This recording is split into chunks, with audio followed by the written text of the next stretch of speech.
কোটিপতি হবে, কামায় সবাই 10,000, 15,000, 20,000, 50,000, 70,000 সবাই কম।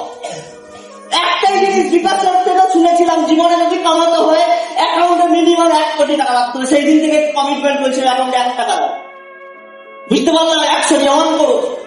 1 কোটি টাকা যতক্ষণ না রাখছি ততক্ষণ জীবনে কোনোদিন শান্তি পাওয়া ঘুমানো নেই। বুঝতে পারলাম কি পারলাম না?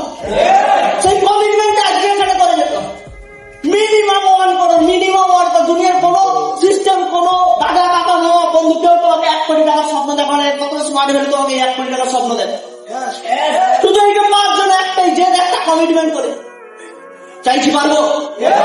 সেই কমিটমেন্টটা সচিন তেন্ডুলকার মধ্যে। আমরা জানি অস্ট্রেলিয়া একটা ভালো বোলার ছিল, যে বোলারটার নাম ছিল ব্রেট হার্ট, যে শানদার বোলিং করতো, সদ্য অস্ট্রেলিয়া টিমে চলে এসেছে। এবং প্রথম ম্যাচ ও জীবনে আইকন মানতে লাগে সচিন তেন্ডুলকার। সচিন তেন্ডুলকারকে আইকন মানত, ভগবান মানত। ওর জীবনে একটাই টার্গেট, আমি সচিন তেন্ডুলকারকে একবার আউট করবো। প্রথম ম্যাচ, প্রথম বল সচিন তেন্ডুলকার বোল্ড। হ্যালো, বুঝতে পারলাম কি পারলাম? ও আনন্দে বলটা নিয়ে গিয়ে সচিন তেন্ডুলকারের কাছে গিয়েছে, স্যার আপনি আমার কাছে ভগবান, আপনি গড, আপনি আমার আইকন, আমি আপনাকে আউট করেছি, প্লিজ স্যার এই বলের পর একটা অটোগ্রাফ দিন, একটা অটোগ্রাফ দিন।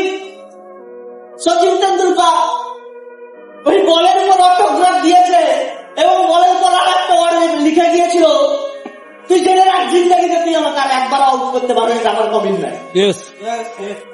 সচিন তেন্ডুলকার তার বায়োগ্রাফি বইতে লিখে গিয়েছে।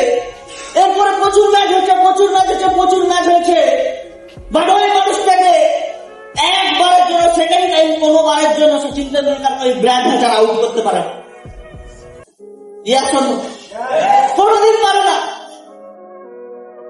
এখানে গল্পটা গল্প নয়, এখানে একটা জিনিস শেখার আছে, কমিটমেন্ট। কারোর কাছে কমিটমেন্ট দিয়ে কমিটমেন্ট রাখার জন্য কি করা উচিত? এক্সট্রা কাজ করা উচিত। আজকে জানতো যে আমি ক্রিকেটের বল, আমাকে একজন চ্যালেঞ্জ দিয়েছে, আউট করেও খুশি হয়েছে, আর আমি কমিটমেন্ট করছি আমাকে কেউ যাতে না আউট করতে পারে। ওই দিন কিন্তু কমিটমেন্ট করছে আমাকে আউট করতে পারবে না। ওর মধ্যে ডর ছিল, ভয় ছিল, বারে 1-2 ঘন্টা করে যখনই ম্যাচ আসতে প্র্যাকটিস করতো, ওর ভয় ছিল, ধরনটাকে দেখতো, 2 ঘন্টা প্র্যাকটিস করতে করতে করতে এমন হয়ে গেছে কি আর জিন্দেগিতে কোনোদিন ওই মানুষটাকে আউট করতে পারে। তো আমাদের কমিটমেন্টটা এইরকমই হওয়া উচিত।